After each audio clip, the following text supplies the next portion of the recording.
मौसम सरमा में खुश्क मेवाजात कुदरत का बेहतरीन तोहफा है। सर्दियों में खुश्क मेवे की मांग बढ़ जाती है। शहरी अपनी बिसात के मुताबिक मेवाजात की खरीदारी में मसरूफ नजर आते हैं। पिस्ता, बादाम, काजू की कीमतों में इस कदर इजाफा हो गया है कि खरीदना हर किसी के बस की बात नहीं रही। ड्राई फ्रूट है, गरीब के खाने से के बस से चला गया है। हर चीज़ महंगी है, बादाम महंगा, पिस्ता महंगा, काजू महंगा।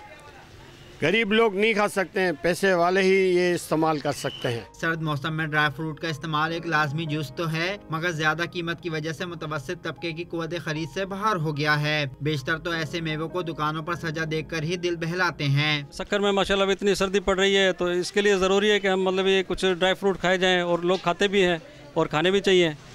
ये बेसिक नीड है, सर्दी की बेसिक ग़िज़ा है। तो लेकिन जो पैसा न होने की वजह से हम बच्चों को ये चीज़ें मुयसर नहीं कर सकते। तिबी माहिरीन के मुताबिक बादाम, पिस्ता, अखरोट, काजू, मूंगफली, चिलगोज़े, खुबानी, नारियल, किशमिश, इंजीर और दीगर खुश्क मेवाजात से इंसानी सेहत बेहतर रहती है और सर्दी का असर भी कम हो जाता है। खुश्क मेवाजात ज़हनी और जिस्मानी तवानाई का सबब बनते हैं और ये ग़िज़ाइयत से भरपूर होते हैं।